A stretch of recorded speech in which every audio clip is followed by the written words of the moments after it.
अस्सलामुअलैकुम वीवर्स, कैसे हैं? उम्मीद करता हूँ तमाम वीवर्स खैरियत से होंगे। मलेशिया के शहर कुआलालंपुर से तमाम वीवर्स को खुश आमदीद। आज की इस वीडियो का टॉपिक है कि बॉस इज़ ऑलवेज़ राइट, कि बॉस हमेशा दुरुस्त है। अगर आपने अभी तक मेरे इस यूट्यूब चैनल को सब्सक्राइब नहीं किया तो कर लें, ताकि आने वाली वीडियो के लेटेस्ट नोटिफिकेशन और इन्फॉर्मेशन आपको वक्त पर मिल सकें। आइए इस मौजू पर तफसील से बात करते हैं।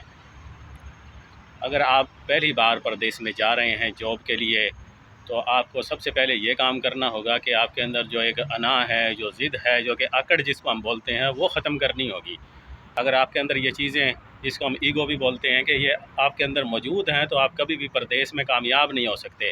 क्योंकि परदेश में काम करने के लिए आपको यानी कि एक मुलाज़मत, एक जॉब चाहिए। या तो आप बिज़नेसमैन बन के जा रहे हैं, फिर तो एक अलग चीज़ है, क्योंकि आप इन्वेस्ट करेंगे, काफ़ी लोग आपके पास जॉब करेंगे, बल्कि आप एक बॉस होंगे। ठीक है, फिर तो आपको एक अलग चीज़ है। फिर तो आप अपने हिसाब से, अपने एटीट्यूड के हिसाब से लोगों से डील करेंगे, अपने हिसाब से बंदे रखेंगे, फिर कोई मसला नहीं है। अगर आपके अंदर ईगो या कोई इस तरह का मसला हुआ, तो फिर भी यानी कि चल जाने का एक काफ़ी ज़्यादा चांसेस होते हैं। ठीक है, जबकि अगर आप एक जॉब के लिए जा रहे हैं, एक मुलाजिम बन के जा रहे हैं, तो फिर आपके अंदर ये चीज़ें बिल्कुल भी नहीं चलेंगी। क्योंकि आप किसी कंपनी के मुलाजिम होंगे, नौकर होंगे, तो जैसे आपका बॉस या आपकी कंपनी आपको कहेगी, आपको वैसे ही करना पड़ेगा। अक्सर ऐसे होता है, सम टाइम नहीं, अक्सर होता है कि आपका सुपरवाइज़र या आपका बॉस, गलती उसकी होती है, लेकिन वो अपनी गलती का गुस्सा और बातें अपने वर्कर को सुना देता है। यानी आपको सुनाएगा, तो आपको फिर भी सिवाय एक्सेप्ट करने के आपके पास कोई ऑप्शन नहीं होगा, क्योंकि बॉस इज़ ऑलवेज़ राइट। ठीक है, अगर आप आगे से ज़्यादा बात करेंगे, कुछ बोलेंगे, तो आपको यही है, फिर वो नौकरी से निकाल देगा। नहीं निकालेगा तो आपको यानी कि वो एक डी वैल्यू होता है ना, वो कर देगा। ठीक है ना, जैसे और वर्करों की रिस्पेक्ट होगी, एक इज़्ज़त होगी, एक वैल्यू, उस तरह से आपकी नहीं होगी। क्योंकि वो कहेगा ये तो बॉस के आगे से बात करता है, बॉस की बात सुनता नहीं है, मानता नहीं है।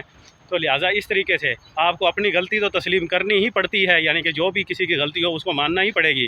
लेकिन उसके साथ साथ बॉस की गलतियाँ भी आपके खाते में पड़ेंगी, तो वो भी आपको मानना पड़ेंगी। अगर वो सुबह को शाम कहेगा, तो आपके पास कोई ऑप्शन नहीं है कि आपको ये नहीं जी ये सुबह है, शाम नहीं है। अगर वो शाम है तो वो सुबह कहे, तो आपको मानना पड़ेगा, क्योंकि आप उसके मुलाजिम हैं। ठीक है, ये चीज़ें यानी कि आपको परदेश में कड़वी घूंट भरनी पड़ेगी। अगर आप ये चीज़ें कर सकते हैं, बर्दाश्त कर सकते हैं, अपनी ईगो, अना और ज़िद को ख़त्म कर सकते हैं, एक एज़ ए जैसे एक नौकर होता है, उस तरीके से आपको काम करना पड़ेगा। अगर वो कर सकते हैं तो फिर तो आप ज़रूर जाएँ, वरना आप परहेज़ करें कि आपको परदेश में जाना पड़े, इस चीज़ से बच जाएँ, वही बेहतर है। आप अपना काम कर लें। ठीक है, आप अपने देश में, अपने मुल्क में कोई काम करें, तो वो आपके लिए उससे ज़्यादा बेहतर है कि आप परदेश में जाएँ और अपनी ज़िद पे कायम रह के किसी भी तरीके की यानी कि आप नाकामी का सामना करें, तो उसका कोई फ़ायदा नहीं। अगर आपके अंदर ये ऐसा कोई सिस्टम है कि आप बर्दाश्त कर सकते हैं, तो नौकरों के साथ तो अक्सर यही होता है। फिर जो बॉस है उसकी ज़िद और आकड़ और एक नखरा, तमाम बॉस ऐसे नहीं होते जो मैं बता रहा हूँ, लेकिन अक्सरियत ऐसे होती है। ठीक है, गलती उसकी अपनी होती है, लेकिन वो उसका गुस्सा या उसका नुकसान का ज़िम्मेदार अपने वर्करों को ठहराते हैं, अपने सुपरवाइज़र को, अपने वर्करों को, अपनी लेबर को, कि आपकी गलती है। ठीक है, बॉस कभी भी अपनी गलती नहीं मानता। हाँ, कुछ एक है जो मान भी लेते हैं, लेकिन ज़्यादातर नहीं मानते। वो अपनी गलती का ज़िम्मेदार दूसरों को ही ठहराते हैं।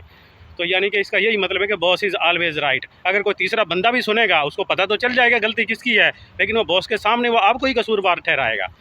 इसकी मिसाल ऐसी ही है जैसे कोई आपकी या आपके कोई बड़ों की, यानी कि कोई बीच में कोई मसला मसाइल हो, तीसरा बंदा आगे फैसला क्या करेगा? वो यही कहेगा कि यार ये आपका बड़ा है, या आपका चाचा है, या आपका वालिद है, जो भी है भाई वही ठीक है। वो ऐसे तो नहीं कहेगा कि आपका वालिद गलत है या आपका चाचा गलत है। सुनेगा, वो समझ तो जाएगा कि गलती किसकी है, क्या है, लेकिन बॉस के सामने वो भी तो ये नहीं कहेगा कि ये गलत है, ये सही है। वो यही कहेगा कि भाई बॉस ठीक कह रहा है। ठीक है, कोई भी आपका सीनियर वर्कर होगा, वो भी बॉस को ही सपोर्ट करेगा। दूसरी अगर कंपनी के बंदे या बॉस या वर्कर कुछ भी देखेंगे, वो यही कहेंगे बॉस ठीक कह रहा है, क्योंकि उनकी भी मजबूरी है, बॉस को ठीक साबित करना उनकी मजबूरी है। जब तक वो बॉस को अगर ठीक साबित करेंगे, तो उनकी भी जॉब चलेगी। अगर वो बॉस के ही खिलाफ बात करेंगे, तो साफ ज़ाहिर है बॉस उनके लिए भी मुश्किलात क्रिएट करेगा, जो कि कंपनी का मालिक लगा लें, बॉस लगा लें, या आपका जो भी है जिसके पास आप काम कर रहे हैं, तो वो हमेशा उसी की सपोर्ट में बात करेंगे। आप हक पर भी होंगे, आप सच्चे भी होंगे, तो आपको झूठा बना दिया जाएगा, और आप हक पे भी होंगे तो यही कहेंगे कि भैया आप हक पे नहीं है, बॉस हक पे है। तो ये इसका कहने का मतलब ये है कि बॉस इज़ ऑलवेज़ राइट का ये मतलब है।